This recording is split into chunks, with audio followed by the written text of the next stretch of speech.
is what's pumping the water out of the tank. It goes in, your chiller says in here, goes out of the tank into the chiller, chills, and then it goes back into the tank. So you need the chiller, the filter, the aquarium, and the pump are like the main components of it. And then all the additions are the hosing and this you just get at the hardware store. And the clamps come with it, but I've occasionally had to get those from the hardware store as well. And then based on where you put your chiller in relation to your tank, you might need different lengths of hose. And then also the other thing is, this is a pretty small pump. It's this one here, which is a 700 pump. And so depending on where you have your chiller, you need different size pumps. So because the chiller's right next to the tank, I don't need as big of a pump. If I had the chiller underneath, you need a stronger, bigger pump to help you get it up. So that's something to think about. So those are the basic components. Then, you're gonna want some kind of gravel in the bottom, and I just buy aquarium gravel, or you might have aquarium gravel that you can use over and over again. Different teachers do different things. I always like the darker gravel because then when you get the eggs and they're pink, it's so much easier to see. There's the contrast is there, but then when they get into the egg sac fry stage, they're harder to see. They blend in, so you might want some variety. And then I've also had teachers that bring in bigger rocks that they put along the back so the fish end up having some habitat to hide into. What I would just caution you is that anything that you bring has to be cleaned. As I was saying, first thing you're going to do is kind of go back to your school, kind of evaluate that you have all of these parts and pieces, and then you have to clean your tank. And depending on what state it's in, you're going to do different levels of cleaning. We don't recommend using bleach. At one point, that was one of the recommendations, that every year you run bleach through everything.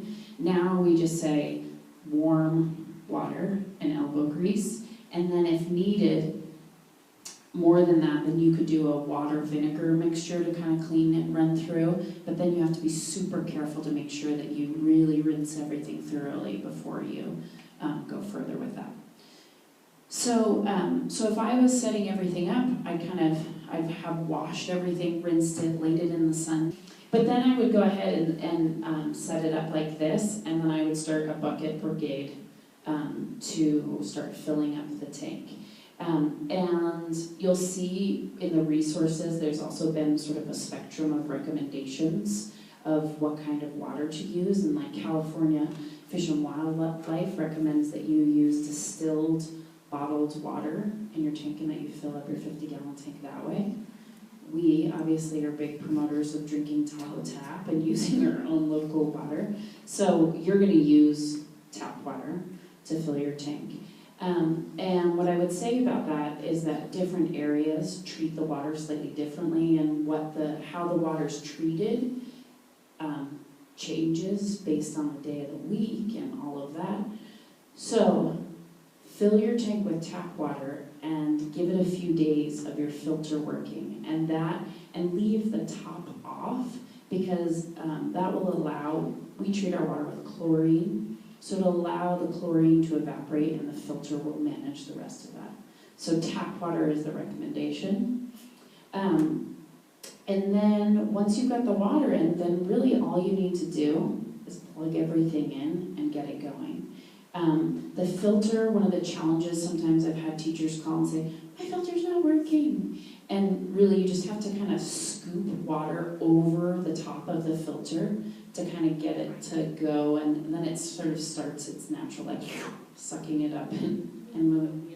Yeah, so I just open up these parts and pour water in over the top of it to kind of get it going. So that's one kind of simple fix that happens often.